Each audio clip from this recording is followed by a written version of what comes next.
Assalamualaikum anak-anak. Waalaikumsalam warahmatullahi wabarakatuh. Apa kabar hari ini, sehat? Sehat. Sehat. Sebelum kita memulai pelajaran pada hari ini, seperti biasa kita berdoa terlebih dahulu, ya.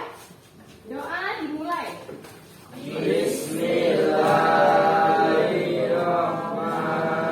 Bismillahirrahmanirrahim.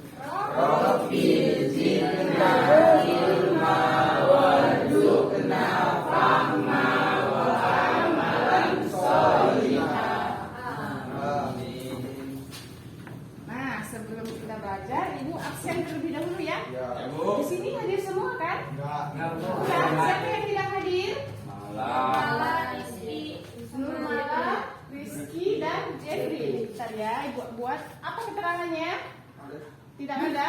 Malah sakit, Oh. Rizky Jatuh. sama Jeffrey. Tidak ada keterangan? Tidak. Iya. Oh, nah. Nah, kita mulai pelajaran hari ini ya. Tapi kita mengulang pelajaran minggu lalu. Siapa yang masih ingat materi apa pada minggu lalu? Berpuasa. Oh iya, tentang berpuasa. Apa itu berpuasa? Menahan diri dari haus dan lapar. Ya. Dari terbit matahari hingga fajar terbenamnya Iya. matahari. Iya. Apa saja syarat syah berpuasa? Balir. Ya, bagus, bagus. Beragama Islam. Iya. Suci. Iya, suci dari apa ini? Dari nifas. Dan Haid. iya. Lagi berakal sehat. Nah, tidak dalam perjalanan jauh atau disebut juga dengan musafir. Nah, kalau ada syarat syah pasti ada rukunnya ya. Rukun berpuasa. Di sini ada yang tahu? Ya, bagus. Lihat. Lagi, satu lagi. Dia tahu? Yang kedua itu menahan diri dari makan dan minum dari terbit fajar hingga terbenamnya matahari. Nah, apa tujuan dari berpuasa ini? Apa hikmah dari berpuasa bagi kita umat muslim? Ada yang tahu? Untuk menumbuhkan rasa sabar, untuk menjadi orang yang berperilaku yang berakhlakul karimah.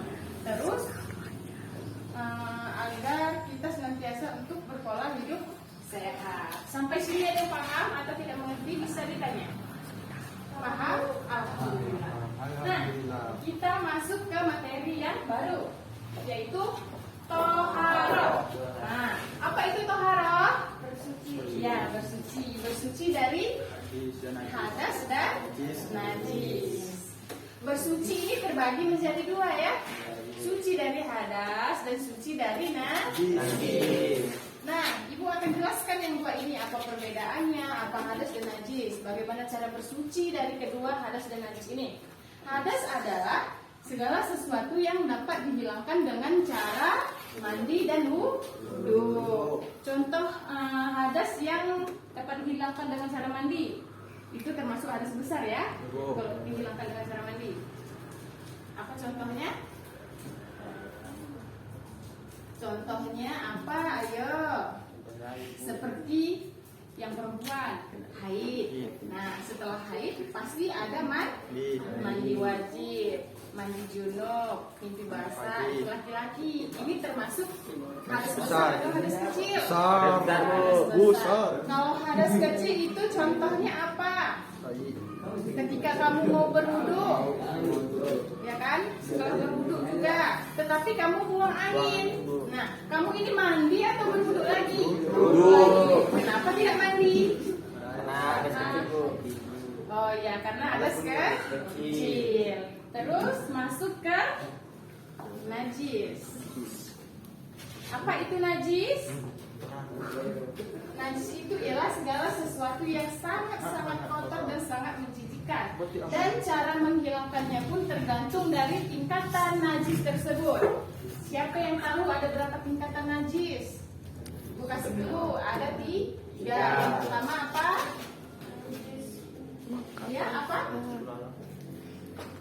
Najis mughalazah, najis mutawasita, dan najis mukhafafah. Najis mughalazah adalah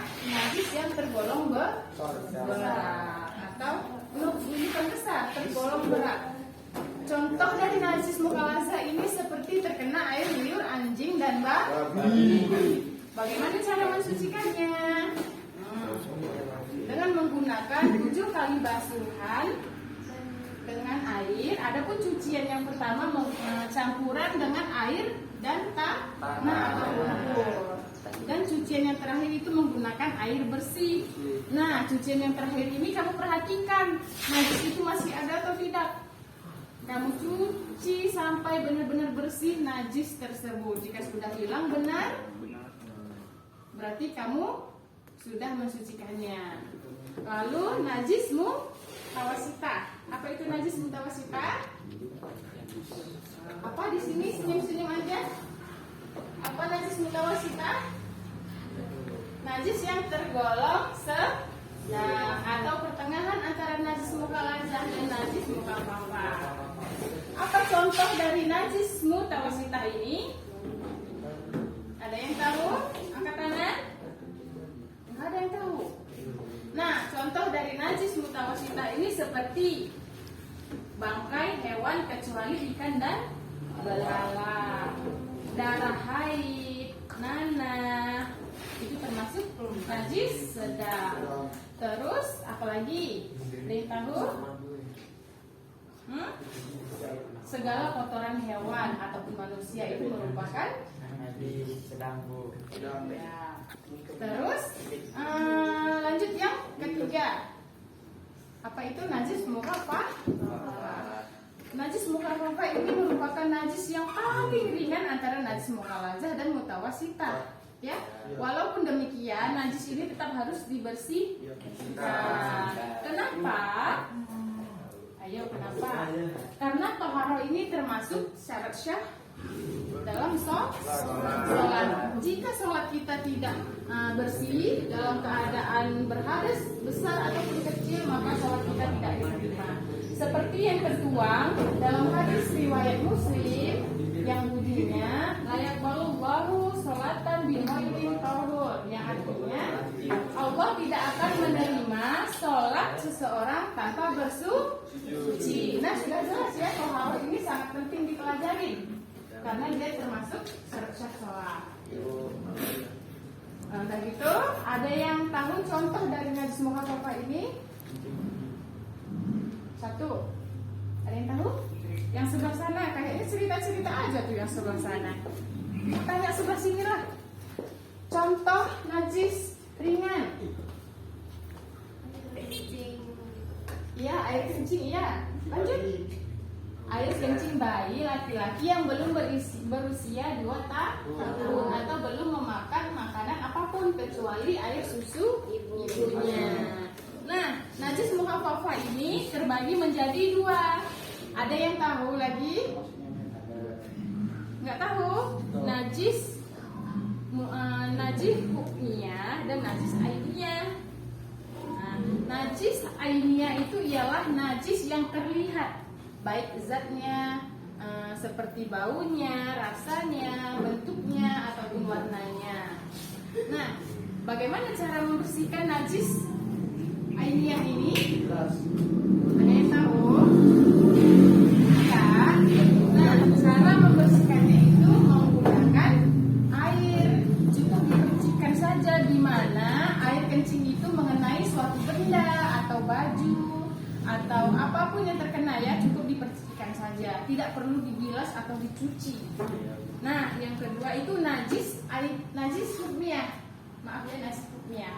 Yang pertama tadi najis airnya, yang kedua najis hukmiyah. Nah, najis hukmiyah ini kebalikan dari najis airnya. Kalau airnya itu dapat dilihat, sedangkan najis hukmiyah tidak terlihat, baik dari segi zatnya yang warnanya, rasanya, bentuknya ataupun baunya. Ya kan?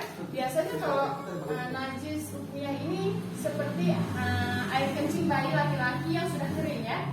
Itu tidak nampak lagi, ya kan, bentuknya kan, cuman tinggal rasa, bau, ya kan. Cara mencucikannya pun tidak beda jauh dengan memercikkan air pada suatu benda yang terkena najis tersebut. Bu, kenapa nggak dicuci, Bu? Nah, pada suatu hari sahabat Rasulullah melihat Nabi Muhammad SAW ketika Nabi Muhammad menimang anaknya, khususnya bayi laki-lakinya. Pada saat itu bayi laki-lakinya itu mengencingi sebuah jubah Nabi Muhammad. Nah, apa yang dilakukan Nabi Muhammad? Mencucinya kah atau tidak? Tidak. Nabi Muhammad mengambil air, dipercikannya lah air tersebut pada suatu benda yang terkena najis. Nah, lalu ditunggunya sampai kering. Nah, makanya najis kedua ini tidak dicuci atau diperas dengan air. Seperti anjuran Rasulullah, tidak dicuci ya, hanya membersihkan air. Nah, sampai di sini ada yang ingin bertanya? Kalau kalian bertanya, Bu, kenapa Bu kita harus mempelajari toharoh ini, Bu? Ini kan gampang, Bu. Ngapain dipelajari gitu? Kenapa? Karena tujuan kita mempelajari toharoh ini, terutama kita ya sebagai umat beragama, umat muslim, agar kita tahu langkah atau cara mensucikan diri. Nah, Allah itu sangat mencintai orang-orang yang suci dan bersih. Seperti yang tertuang dalam Al-Quran, Quran Surah Al-Baqarah ayat 222 yang bunyinya Innallaha yuhibbut tawwabina wa yuhibbul mutatahhirin, yang artinya sesungguhnya Allah sangat mencintai orang-orang yang bertaubat dan Allah juga sangat menyayangi orang yang bersuci. Kenapa aja mengantuk? Ya. Nah, oleh sebab itulah toharoh ini sangat penting dipelajari. Ya, kita tidak hanya membersihkan diri saja. Contohnya nih, kita satu hari mandi cuma sekali, itu bersih nggak? Minimal kita mandi satu hari itu 2 kali, pagi dan sore. Jangan satu hari 1 kali cuma mandinya. Terus sikat gigi pun enggak. Pagi-pagi ke sekolah, sampai ke sekolah mengantuk. Ada yang ke sekolah tidak mandi? Ada. Kalau menandai orang yang tidak bersih itu, lihat aja dia pagi-pagi di sekolah itu tidur aja atau enggak.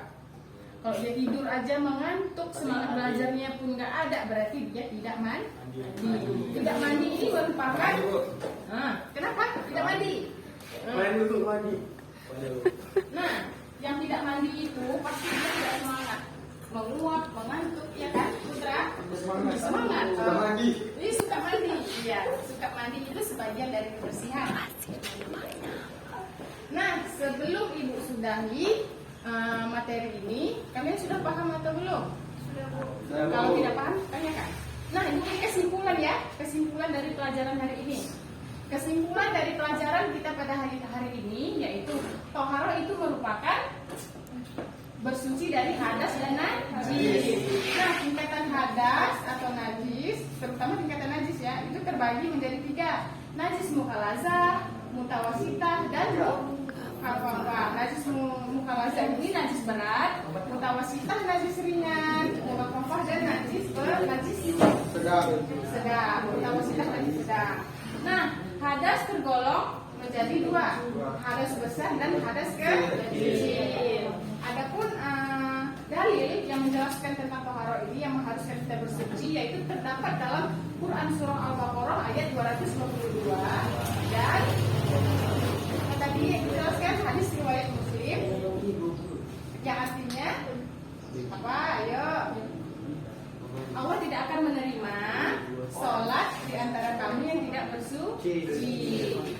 Nah, hikmah dari bertoharoh ini bagi kita terutama agar kita terbiasa mensucikan diri, agar kita selalu hidup bersih, agar pola hidup kita juga sehat. Karena kalau kita tidak bersih mudah terserang penyakit. Karena sehat itu mahal ya. Kalau sakit itu murah, sakit itu mahal, sehat itu murah ya. Kalau sudah masuk ke rumah sakit, duit habis ya. Nah, sampai di sini paham? Kamu kasih tugas ya dari apa yang dijelaskan tadi. Buka bukunya. Buka bukunya ya.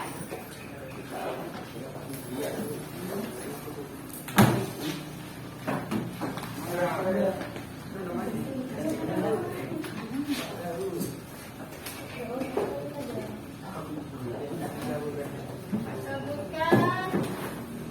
contoh.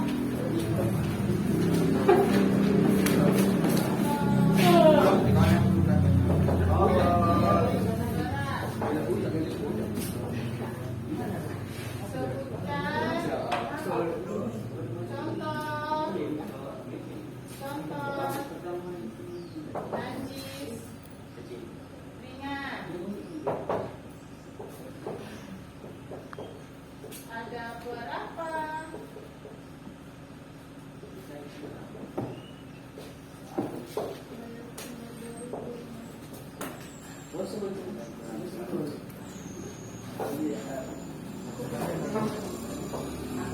Nah, yang pertama itu sebutkan contoh-contoh dari najis berat. Yang kedua sebutkan contoh dari najis ringan. Yang ketiga, hadas terbagi menjadi berapa? Jelaskan ya. Yang sebelah sini masih Rina aja nih. Hah? Udah paham? Udah. Setelah ibu, ibu siapa lagi yang masuk? Pelajaran apa? Biologi. Biologi. Nah, sebelum ibu keluar, kalian jangan keluar ya. Ya, Bu. Yakin jangan keluar. Ya, Bu. Sampai gurunya masuk ya. Ya, Bu. Nah, setelah kita selesai belajar, alangkah baiknya kita mengucapkan alhamdulillah.